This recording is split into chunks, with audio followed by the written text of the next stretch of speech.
Hi, we're starting our review, and this is part 2, and so we're going to get right underway.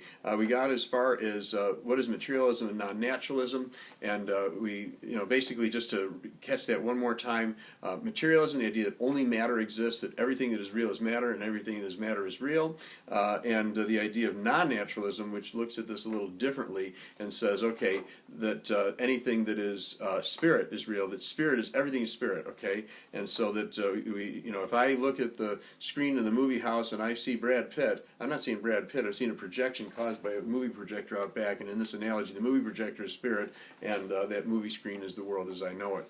All right, so this idea of non-naturalism. The postmodern believes in a thing called anti-realism, the idea that we have no way of knowing for sure that our perceptions of reality are valid. But then Christians and Muslims are in the same category. We are what we would call dualists. Okay, we believe in both. We believe in that spirit existed and spirit created matter. All right, and so in that regard, we are dualists. All right, examples of what atheistic worldviews use to replace God.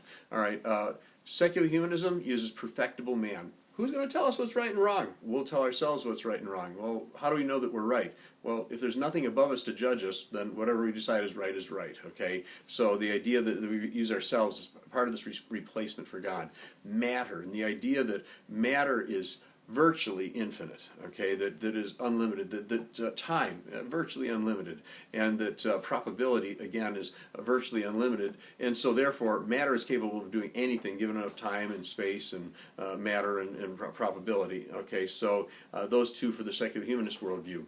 Marxist-Leninism, a little different, okay? They tend to look to the state as a replacement for God, that, you would trust God and ask God for things. Well, trust the state, ask the state for things. That's part of that replacement. You might remember the story about the children in school being told, if you believe in God, pray for a piece of candy. Well, okay, now we're going to close our eyes and ask the state for one. The teacher hands out the candy, says, I represent the state. You asked for candy, you got candy. There is no God. The state is what you should be trusting in. In addition to that, they also have this idea of the new Marxist individual who is going to guide us forward, and that is going to emerge from what's going on in Marxism. And with that also then the idea of dialectical matter. See, they believe that the matter, they're materialists, remember, okay? They believe that it's working on an organizing principle called the dialectic. All right, you're not going to need that chart or much more than that, but remember, it's dialectical matter is part of their view. Cosmic humanists, not atheistic, they're pantheistic, but as pantheists, they again look at this universal God spirit as being the replacement for God in the sense that we know God. All right, and so that's kind of what I'm going to be looking for that. Let's see. All right, theology of the worldviews, okay. Secular humanism, atheist, okay. Marxist-Leninist, yeah, atheist as well. Postmodern, typically atheist, okay, but they practice religious pluralism. If you believe in God, I have no way of being able to tell you that you're wrong.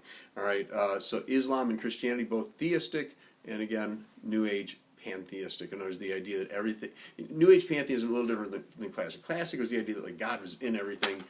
In New Age pantheism, it's more the idea that God is everything. Everything is spirit. All right, so a biblical Christian response to the statement, you believe in religion, I believe in science, using arguments taught in class.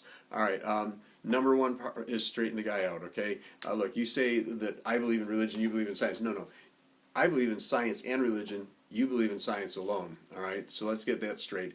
Second thing is like, okay, you're saying you only believe in science. No, you've got to be operating in some areas of your life on things other than science. And good, bad, right, wrong. I love you. What do these things mean? Prove it to me scientifically. And then the other issue, the historical issue, which is, okay, what happened yesterday and what did it mean? And if you can't prove it scientifically, you're suggesting that yesterday didn't happen or that yesterday had no meaning. All right, so, because again, you haven't used historical evidence, which is very opinion-based, okay?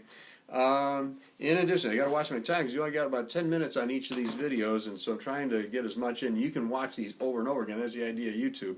All right. So let's see. American universities as a stronghold of Marxist-Leninist worldview. Hard to imagine an American college campus without at least a few Marxist teachers on the campus. If you're on a scavenger hunt looking for a Marxist, go to the university. You'll find one, okay? It's a little joke. I tease that he'll be the guy with the gray ponytail, okay? That's my generation, so I'm making fun of ourselves. Sacred secular dichotomy, important for you to know. It's not in the Bible. Okay, this idea that there are sacred subjects and secular subjects, and so, well, we as Christians should, keep ourselves to things like ethics and philosophy and theology, and leave the other things for the rest of the world. Christianity and the Bible have something to say about all those disciplines. We let it go during the 1800s, and we talked about in class what happened, but we let it go. We need to gain it back, all right? We need to get back in there and slug away, and make the truth known. Let's see. Proverbs 4:23. Proverbs 4:23 says, "Keep your heart with all diligence, because out of it are the issues of life." What it's saying is we live our lives from the content of our heart. So guard what's in your heart. All right, and basically it's a biblical affirmation of the statement we started with, which is ideas have consequences. All right, what you believe, what you think, what's going on inside becomes what you think, say, and do. All right, so that's Proverbs 4:23. Monism. Okay, we talked about this a little bit earlier with materialism and that sort of thing, and non-naturalism. But monoism, the idea that the essence of what is real is one thing. All right, so usually when we use the word monist, we mean material monist. A person believes that everything that exists and is real is matter. All right, along come the non-naturalists, the New Agers, and they're saying, well, everything is spirit. We refer to them as spiritual monists. Okay, they believe it's one thing. Again, us as Christians and the Muslims agree again on this one, where we are dualists in the sense that we believe that both exist and both are real, that spirit created matter. All right, let's keep going. Watching my time here. All right, I'm still doing good. Let's see. 1 Corinthians 1:21 tells us that it was not an oh no moment for God when God realized, oh, wait a minute, they're not going to be able to prove with their own wisdom that I exist. It says in that scripture that in the wisdom of God, man through wisdom did not know him. Okay, you know about him, but you don't know him, by your own wisdom. It said it pleased God through the foolishness of the word preached. And there's declaration of revealed truth. Through the declaration of revealed truth, it pleased God to save those who believe. That God says the way to him is by revelation. Why? Well, because when we sinned, God pulled back from us, and so what happened was that it became a matter of faith now if we were going to follow God, that God revealed himself. If you believed God and accepted that revelation, you would then follow God. If you chose not to, and you could choose not to in this life, you have free will. Very important thing with all this. You have free will as a consequence of this decision that God made.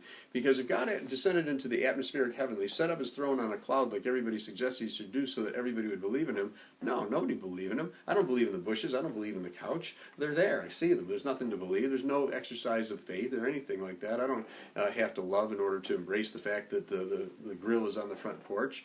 These are all things in front of me. If I'm driving down the street going 10 miles over the speed limit and I see a police car and slow down, I didn't suddenly become a better person, because I saw the police car. My judgment drew near. I saw it and I said, oh no, and I slowed down. And so what God is saying, in order for us to have this maintained free will and ability to make meaningful choices to believe in God, it requires of us that we do what?